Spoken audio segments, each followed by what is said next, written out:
Right now, a confidential analytical note is sitting in the internal archive of a multilateral lender. Its title is dry: Sovereign Influence Channels, from Military Presence to Credit Dependence. The first line is less dry.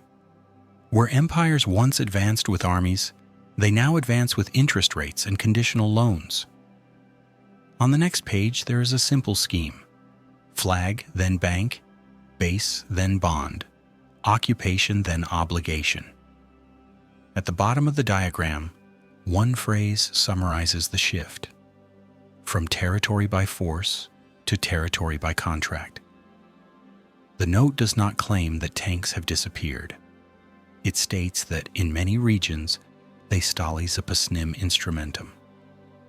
The primary channel of control is now leverage over a country's balance sheet, access to credit markets, access to emergency funding, access to the goodwill of rating agencies and major funds. In this model, the question is not whose troops stand on your border, but whose currency finances your budget and whose institutions write your adjustment program. The authors call this structure, without pathos, the debt empire. Part 1. How conquest turned into credit.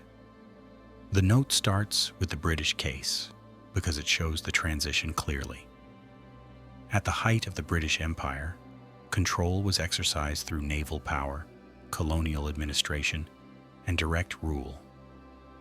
But even then, London's financial district, the city, was doing something more subtle. Railways in Latin America, ports in Asia, and utilities in Africa were built with British capital, under British law, serviced in pounds. When a government fell behind on payments, the pressure was not always a regiment. It was a negotiation over refinancing, tariffs, and legal jurisdiction. Over time, formal colonies became less sustainable. Costs rose. Political resistance grew. At the same time, the toolkit of international finance expanded. Bonds could be sold to investors across Europe. Banks could syndicate loans. Legal doctrines like gunboat diplomacy gave way to softer but effective mechanisms: control of customs revenues, debt commissions, foreign advisors inside ministries of finance. The report points out that even before decolonization, the logic was shifting from occupation by flag to occupation by contract. When the United States inherited the center of the system after the World Wars, it did so with a more developed version of the same structure. Instead of formal colonies, it had alliances, bases, and crucially, the dominant currency and the deepest bond market. Reconstruction plans and development aid were tied to access to dollar funding. Over decades, a pattern formed. Countries that aligned with the system could borrow more easily, roll over their debts, and count on emergency support in a crisis. Those that broke with it faced higher costs, loss of market access, or sudden stops. Part 2. The normal story of sovereign borrowing. To make sense of the debt empire idea, the note first explains how sovereign borrowing is supposed to work in neutral terms. A state issues bonds to finance investment, smooth shocks, or bridge budget gaps. Investors buy those bonds in exchange for interest. In theory, the relationship is symmetric. The borrower gets capital, the lender gets a return. Rating agencies assess risk based on economic data. Multilateral institutions offer support when a country hits trouble in exchange for reforms that are meant to restore stability. The usual control chain looks like this. The government declares its fiscal plans. Parliament or an equivalent body approves them. Independent auditors and statistical agencies track the outcomes. If deficits become too large or growth too weak, the cost of borrowing rises. Markets demand higher yields. At some point, the state must either adjust spending and taxes or seek help. In this textbook version, power lies in rules and numbers, not in hidden pressure. In that idealized frame, an international lender of last resort, or a development institution, steps in as a neutral doctor. It diagnoses the problem, prescribes conditional loans, and monitors implementation. The conditions, often called conditionality, are supposed to be technical: improve tax collection, reduce waste, reform state enterprises, liberalize certain markets. The goal officially is to restore solvency and growth so that the country can return to normal market access. Part 3. Anomalies. When credit starts to look like occupation. The core of the memorandum lists several anomalies that appear when this system is used over decades across many countries. The first anomaly, the same set of institutions, advisors, and funds, tend to appear in each crisis, often with similar template programs. Fact: adjustment packages in very different regions often contain the same measures in the same sequence. Why this is not neutral? It suggests that, beyond economics, there is a standardized governance model being promoted. The effect is that debtor states converge toward a pattern that suits the preferences of creditor states and their financial sectors. A second anomaly. The timing of market discipline is uneven. Some countries can run large deficits and accumulate high debt for years without market punishment, because they are considered strategically important or are part of a preferred bloc. Others face sudden capital flight and harsh terms after much smaller imbalances. From a purely mathematical standpoint, this is hard to justify. From a political standpoint, it reflects different levels of tolerance. The note does not use the language of double standards. It simply points out that risk premium often tracks geopolitics as much as balance sheets. A third anomaly. Crisis solutions frequently include measures that open domestic markets to foreign capital and firms, even when the original problem was, for example, a banking panic or a commodity price shock. Fact: privatizations, deregulation of capital flows, and legal changes that favor foreign investors are common conditions. Why this matters? It means that after the dust settles, key sectors of the debtor's economy may be more tightly integrated into and dependent on external financial interests than before. Control moves from direct political leverage to indirect financial leverage. A fourth anomaly. Official narratives stress country ownership of programs, but internal documents often reveal strong steering from lenders and major shareholder states. Governments under pressure sign up to conditions they might not accept under calmer circumstances. Once signed, those conditions become part of a binding framework. The result is a form of influence that does not require any troops or explicit colonial administration. The memo describes this, in its own neutral phrasing, as embedded policy guidance via credit dependence. Part 4. Case patterns. From Britain's bondholders to modern program countries.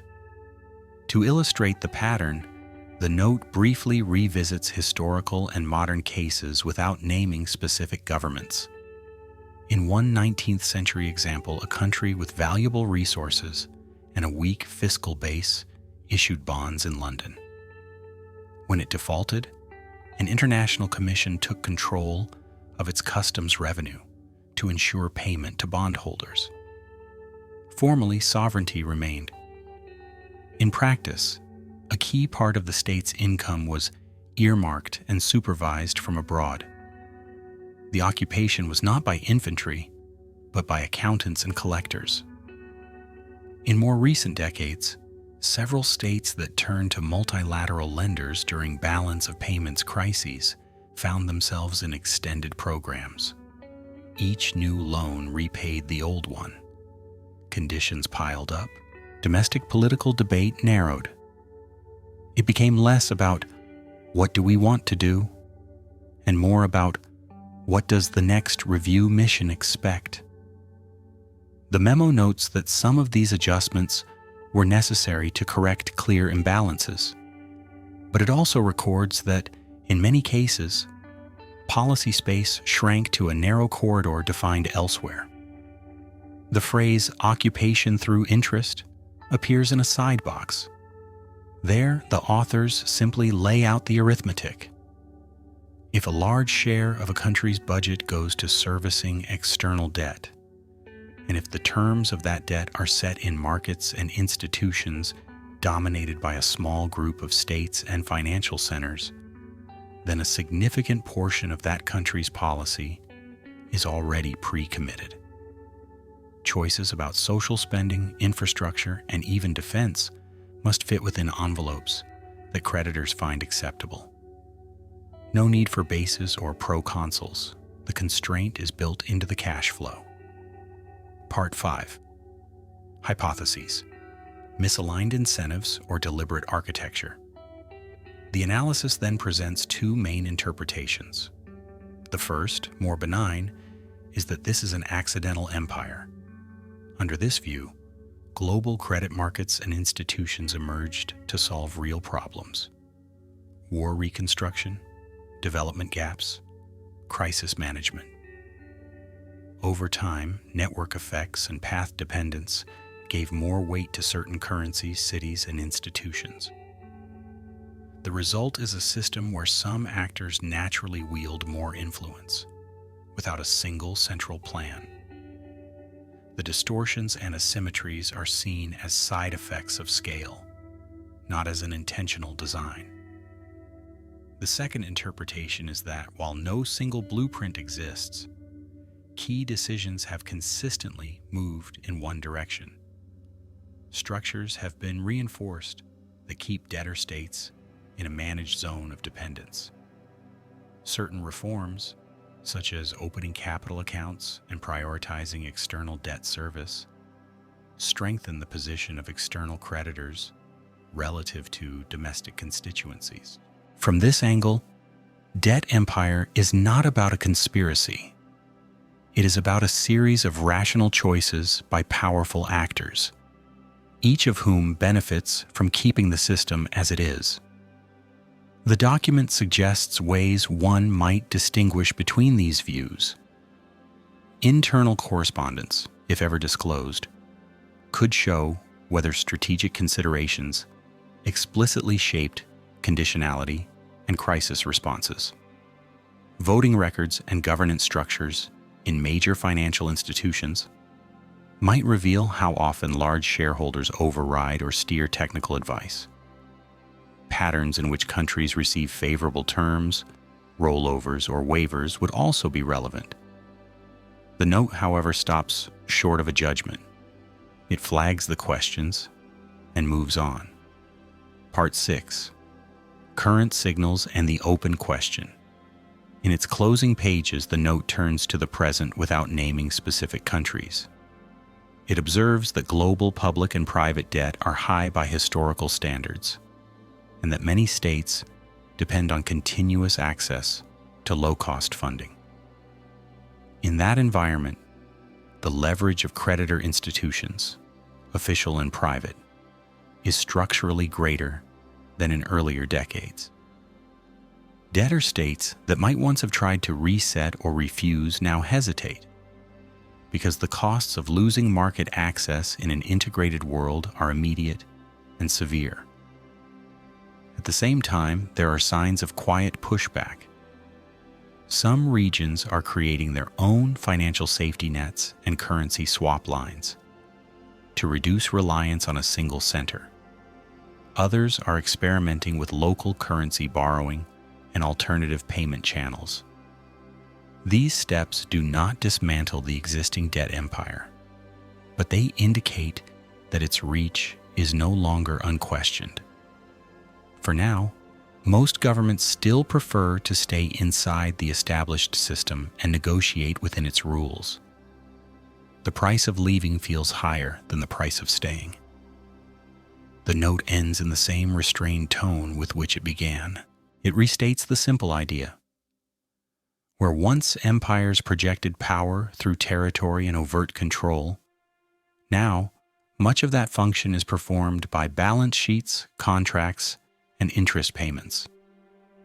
If this structure is primarily a neutral response to shared economic realities, then it will likely evolve gradually as those realities change. If, instead, it is a form of occupation through credit, then the key unknown is how long debtor societies will accept constraints they did not openly vote for. The final question is left to the viewer. When you look at the current map of who owes, who lends, and who sets the terms, do you see a global safety net? Or the outlines of an empire that no longer needs soldiers to enforce its borders? In a technical annex, the note looks at how domestic politics adapts to life inside a debt empire. Finance ministries become the main interface with external creditors. Budget debates shift from what do we want to fund to what do we need to show the next mission. Opposition parties often campaign against external influence, but once in office discover that room for maneuver is narrow. The cost of deviating, higher borrowing costs, currency pressure, capital flight, is immediate. Over time, the memo says, this creates a quiet convergence. Very different governments end up running very similar policies because the constraint is financial, not ideological. Another section examines the role of private banks and asset managers as informal extensions of this system. When a country's rating is cut or a program review goes badly, large institutions adjust their exposure. They sell bonds, shorten maturities, or add hedges. They do this for their own risk reasons, not as agents of any state. Yet the combined effect amplifies the pressure created by official signals. A single phrase in a technical report can trigger real changes in capital flows. The note emphasizes that this is not a conspiracy. It is a structural linkage between official assessments, market behavior, and the debtor's effective sovereignty. The authors also explore the feedback loop between security policy and debt dependence. States that host foreign bases or align with certain coalitions may receive more favorable financial treatment, softer conditions, quicker disbursements, or more patient capital. Those that move away from such alignments may find their access to credit tightening. This does not always take the form of explicit threats. Often it is just a shift in tone, slightly lower ratings, slightly higher spreads, slightly tougher language in reports. Accumulated over years, these marginal differences can steer a country's strategic choices as effectively as visible pressure. A more subtle dynamic appears in the way legal and regulatory standards spread. When debtor states sign on to loan programs and market access agreements, they often adopt creditor country norms on banking, capital flows, and corporate governance. Many of these changes are beneficial and reduce corruption or instability, but they also standardize systems around the preferences of the financial core. Local alternatives, development models that rely more on capital controls or state-owned banks, for instance, become harder to sustain. The memo describes this as regulatory convergence under credit constraint. One passage looks at what happens when countries try to exit this architecture. Some attempt rapid deleveraging or default. Others seek alternative lenders with fewer conditions. In both cases, the short-term effects tend to be sharp. Currencies fall, imports become more expensive, investment dries up. The public feels the impact quickly, while any benefits of regained policy space arrive slowly. This asymmetry, the note suggests, is one reason why calls to break free from debt colonization often fade once confronted with the immediate costs. In its final paragraphs, the document turns quietly back to the individual viewer. It notes that, for most people, the mechanics of sovereign credit and multilateral programs remain abstract. What they experience directly are wage levels, public services, taxes, and the availability of jobs. Behind those daily realities, however, sit balance sheets, rating reports, and negotiations that many never see. The note does not urge a particular stance. It ends with a question that ties the whole theme together. When occupation can take the form of interest payments and policy conditions rather than flags and checkpoints, what, in your view, should count as genuine sovereignty? And how would you know if it had already been traded away, one loan at a time?